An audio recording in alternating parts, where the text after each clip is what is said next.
Welcome back to my Mental Health and Crime channel. My name is Huda London. This is the case of the Idaho quadruple murders that took place on the 13th of November 2022. May the four precious victims rest in peace. Condolence to their families. May justice be correctly served. May God bless Judge John Judge for making a wise decision that the prosecution has 1 month to turn over all the evidence that they have that led them to Mr. Christopher Koberger, Mr. Brian Christopher Koberger. As a licensed mental health counselor, I believe it is crucial for the families to get justice and to get the correct justice. They have been in bereavement for over a year. For a year almost. They've lost their children, their beloved children that they sent to the university so that their children could get an education. They didn't send their children to the university so that they can come back in such a horrific condition. Their lives have been cut short at the age of 20, 21. This is horrific. As a parent, it breaks my heart. That's why I'm so motivated and passionate in this case. My subscribers and myself, I think I've learned a lot in this process. I've learned so much from my viewers, subscribers in my comment channel. They're very motivated to get justice, so am I. It was really unfair that the evidence hasn't been turned over, because it's like doing an exam and you do not show how you got your results. The teacher is obviously going to think you cheated. This was actually exactly what the prosecution was doing. They were putting it on a gag order, a plus gag order, a triple gag order. I think they've used all the gag orders they could for everything. For Mr. Koberger's mental health condition, if he had any mental health issues, that was on gag order. The genealogical DNA was on gag order. The 3 unidentified DNA was on gag order. The surviving roommate's testimony was on gag order. There was nothing that was being submitted to the defense attorney. That is very frustrating, because how could they defend their client if they don't know what they're fighting up against? So Judge John Judge, may God bless him for that. Today is a good day to come closer to the truth. If Brian Christopher Koberger did this horrific quadruple murders, then he needs to be arrested, which he is. He needs to pay for these crimes. But if he hasn't done it, the real suspects are out there. They need to be brought in front of the court.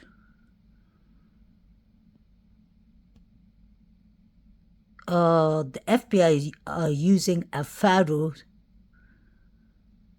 3D photos and videos to present their case. So everyone's preparing for the trial. I don't understand why the FBI is doing this now, but anything that gets justice and the correct justice for these 4 students is what we need. That's all we care for, that the correct justice is served. It was created for is to give that level of expertise that local law enforcement just doesn't have or access to. Nearly 1 year after the quadruple homicide that shocked the nation, FBI agents are headed back to the scene of the crime in the University of Idaho murders. They're going to take one last crack at this, so to speak, and they're going to be able to argue that this was a fresh look, that they didn't do anything. They're not retesting the same stuff. This is new stuff that they're testing. It's a case Law and Crime Network has followed since the beginning, when the bodies of 4 college students were found brutally murdered on November 13th of last year. All 4 victims were students at the University of Idaho in Moscow. For weeks, we covered the developing story as authorities gave few clues about the investigation. But in late December, suspect Brian Kohberger was arrested and later charged in all 4 murders.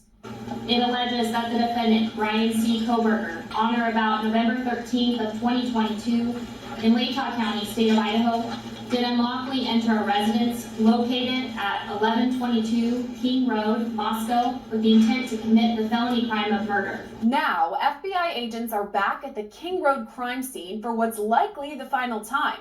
Former FBI agent Colin Schmidt tells Law and Crime Network the investigation will be strategic ahead of Kohberger's jury trial. It appears that they wanted the evidence response team of the FBI, since they're having this pause in the court case, to go in there and start doing some 3D modeling of the crime scene. Prosecutors say Kohberger is responsible for the stabbing deaths of Zana Kernodle, Ethan Chapin, Madison Mogan, and Kaylee Gonzalez. Investigators used DNA recovered from a knife sheath left at the crime scene to connect Kohberger to the case. He was arrested at his parents' home in Pennsylvania before he was extradited to Idaho. Detectives arrested 28-year-old Brian Christopher Kohberger in Albrightsville, Pennsylvania, on a warrant for murders of Ethan, Zana, Madison, and Kaylee. Since then, Kohberger's been held at the Latah County Jail in Moscow, only about a mile and a half from the murder scene. He was set to stand trial last month, but that was delayed indefinitely after prosecutors argued they needed more time to create models of the home to present to jurors. Schmidt says that's what this new investigation is all about. The FBI ERT evidence response. Kohberger's new investigation is all about. The FBI ERT evidence response team's going in there and they want to get a really perfect 3D model of what happened. So when they have to present all this evidence in court, the jury's going to really know exactly what happened. As Schmidt explains, investigators will use the Faro technique, 3D technology that, according to its website, quote, allows you to capture complete, accurate views of the on-scene evidence and generate photorealistic 360-degree views of the space. Schmidt says the FBI has been utilizing this technique for years. I was part of the San Bernardino shooting investigation back in 2015 as a supervisor. And during that investigation, our evidence response team actually went in, and unfortunately they had to do this with the bodies still in place. And they set up lasers, and they were using the Faro technique, or the Faro equipment back then. And basically what that means is they're using LiDAR technology to actually create a 3D model of the crime scene, and then so that it can be presented in court. So it was done in 2 phases, one with the bodies in place, and then once all the bodies were removed from the San Bernardino shooting site, they did it again to make sure they had an accurate depiction of actually what happened. For the University of Idaho crime scene, Schmidt tells us they'll use the Faro technique to collect images and measurements. So using LiDAR, believe it or not, we have LiDAR on our phones. So it's actually this little button right here on our iPhones, and it's used basically, and what LiDAR stands for is light detection and ranging technology. And it's used for 3D crime scene reconstruction, but for our purposes on phones, we use it for low light photos to basically get an autofocus. But investigators will have to work fast. The University of Idaho, that owns the home, agreed to open it to FBI agents for only 2 days, October 31st and November 1st. 2 days means 48 hours. So they'll be in there for 48 hours. They'll be in there round the clock. They have almost limitless resources. So in this case, if they need to bring in teams from LA, from Seattle, from New York, all these teams have the same training, and then some of them have specialized training. So there's no doubt that they'll stay in there, and 2 days obviously the FBI wants 5 days or 10 days, but in 2 days they will plan for it and make sure they have the appropriate resources there to get the job done. As Law and Crime Network reported, the university intends to demolish the home, but those plans were stalled back in January when the defense motioned to preserve the crime scene. Family members of the victims agree with this move. A statement from the Gonzalez family and Jeff Kernodle, the father of Zana, reads in part, quote, as the family has stressed from the beginning of the investigation, the King Road house is one of the most critical pieces of evidence in the case. We are grateful that the University of Idaho listened to the family's concerns and delayed the demolition of the home. Isn't that the whole point of not destroying evidence? You may not know if you need it until later, or it may become more important when a jury hears evidence in the case. According to Schmidt, jurors are the driving force in this new investigation. He says prosecutors likely feel the 3D model is vital to their case. This was such a horrific crime.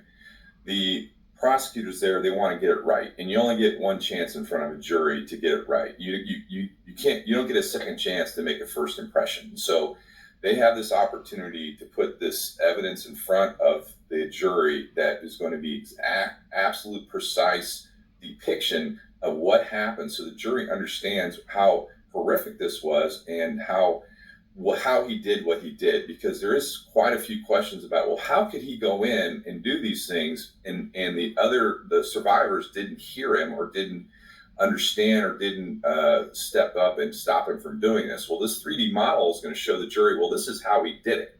This is how he was able to get away with doing these horrific things without anybody hearing him as he was basically executing his victims. Schmidt says information collected during this new investigation could help put things into perspective for future jurors. Look, the most important thing for a juror is to understand context, especially in a murder investigation or a murder scene. So apparently there was a sheath, I believe, that was found, and the juror needs to see how that sheath, where the sheath was found in conjunction with the bodies, so they can make that connection, because everything is layered. Because the sheath led to his identification using forensic genealogy, and then why would a sheath be there? All these questions, because ultimately the objective of the FBI ERT is to anticipate any questions that the jurors might have, and answer those questions before they even come into the juror's mind. But more than just viewing a model of the King Road home, experts say jurors could be taken to the scene of the crime. And I anticipate that's going to happen, and there's going to be an argument by the defense not to see this 3D modeling before they walk through, because then the defense is going to say they're being biased by what the FBI's depiction of the crime scene. So I'm sure the jurors are going to want to see what happened there. They're going to walk through. They're only going to see basically completely empty rooms. I mean, the carpet's going to be ripped up because the FBI is going to pull out of that carpet, take it back to the lab, and go through it in a microscopic manner. They're not, in my opinion, they're not going to get a lot of context from these empty rooms. I think there's going to be argument why you're not going to get anything out. I think the jurors still want to go just to see, just in their own mind, hey, what really happened? I personally don't understand why the FBI need to do the 3D model and these pictures and videos, but when they rip off the carpets and it's just empty rooms for the jury to see, that doesn't explain much of how the quadruple murders happened. That's just what I believe.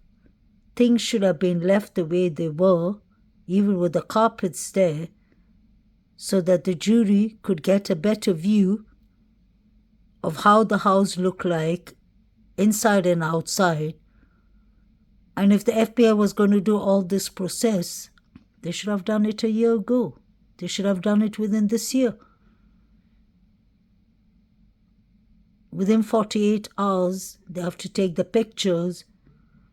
And like the former FBI agent Schmidt said, that they will be just looking at empty rooms. This time to look for new evidence. Now, the first phase of this is the ERT of the FBI is going to go in. They're going to do another search, and they're going to look for hairs, follicles, any DNA, anything that might be missing, any microscopic pieces of evidence that they might be able to draw another connection to the person that's on trial right now. Then after that, then they'll start setting up their equipment and the LiDAR technology, and then they'll start creating their 3D models of what happened in that house.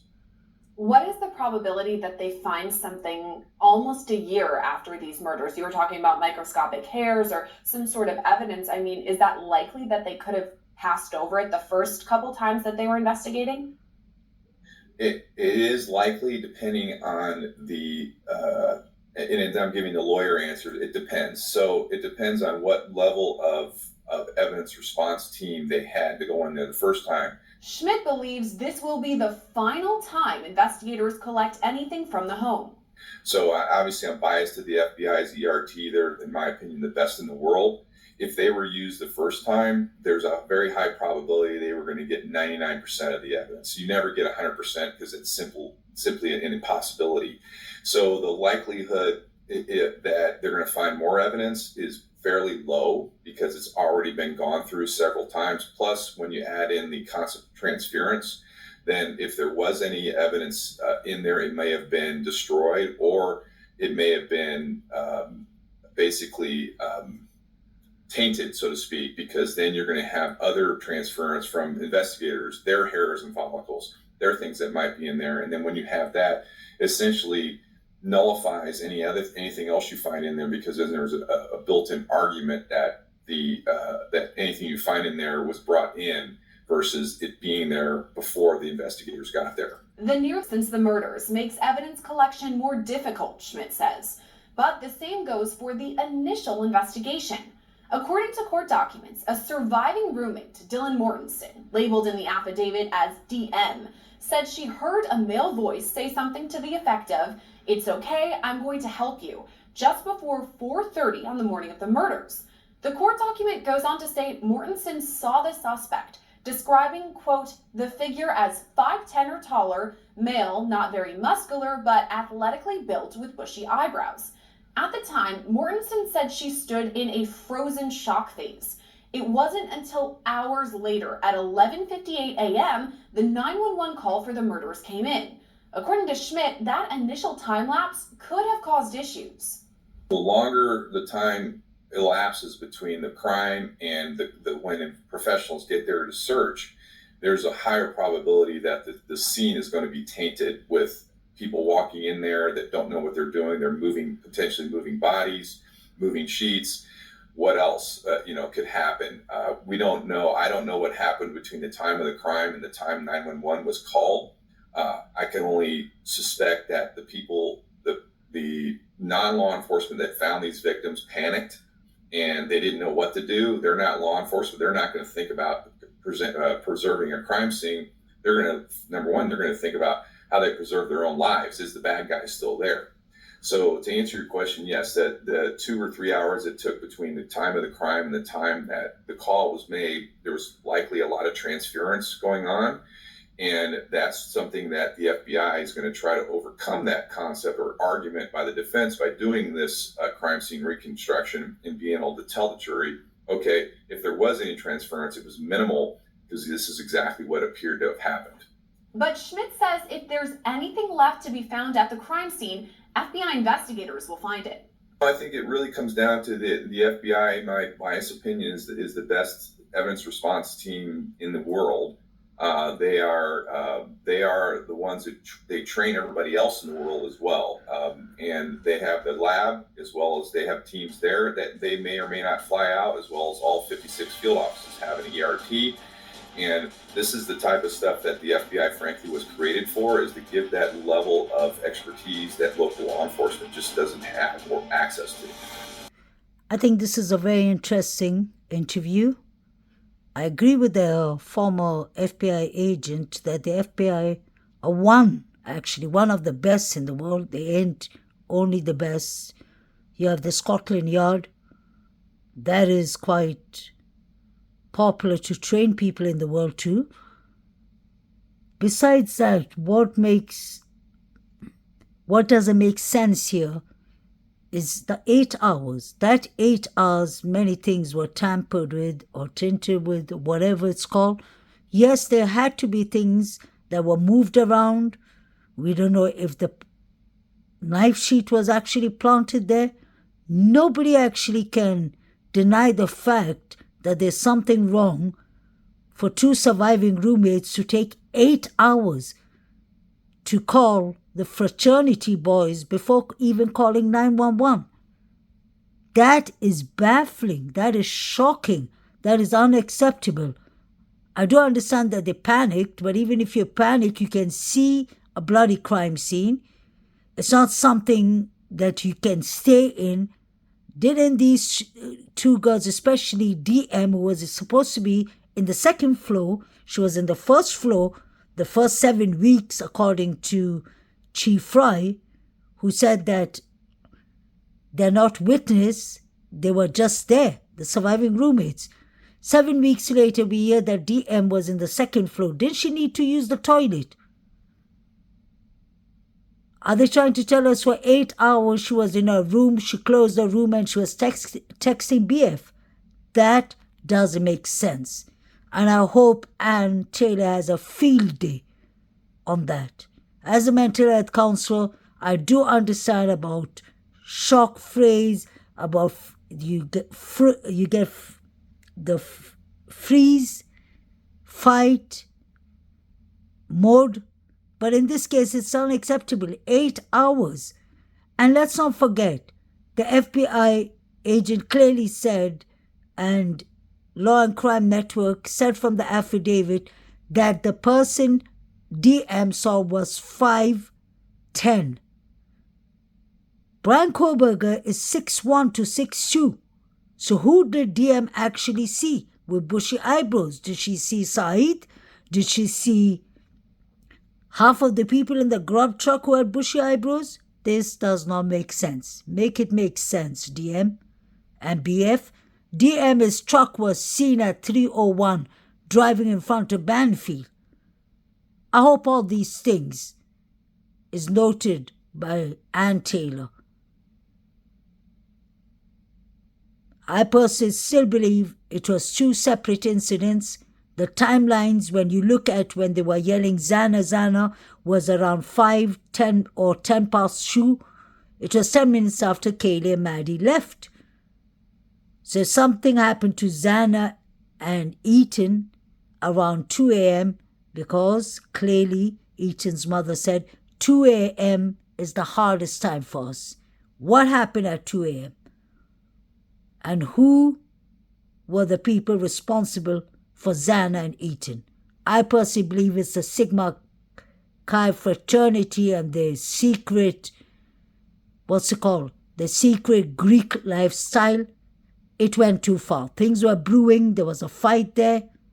That's undeniable. BF was there, so she has exculpatory evidence. The girls were calling Jack D between 2:28, and the last time they called him was 2:52. And then at 2:54, 2:55 and 16 seconds, we clearly heard somebody saying, "Stop it, stop." What happened to the girls? Where was Jack D? Where was Jack Showalter, who drove all the way to his parents' cabin? I believe there are more suspects in this case. And I hope they come to the bottom of this. Please like, share, and subscribe. Today is a blessed day, a beautiful day. I hope justice is served. And I hope the evidence is turned in.